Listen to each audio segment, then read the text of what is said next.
Bashkia Pogradec në bashkëpunim me emergjenca civile ka nisur shpërndarjen e paketave me ndihma për familjet e prekura nga përmbytjet.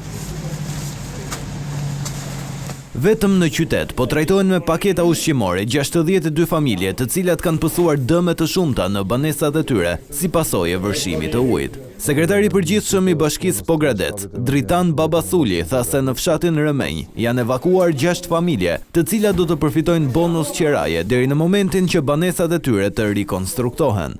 Agjencia e rezervave të shtetit solli 50 kuti me ushqime të ndryshme dhe rreth 1 ton miell, e cila do shpërndahet që nesër në mëngjes nëpërmjet stafit të bashkisë. Rreshqet dhe stuhit e fundit dëmtuan gjithashtu 7 ura, ndërsa është prekur edhe rrjeti rrugor në disa akse, përfshi rrugën për në fshatin Grunjas dhe rrugë dytësore në zonat rurale të njësive administrative, Çrrav, Buçimas dhe Mokër.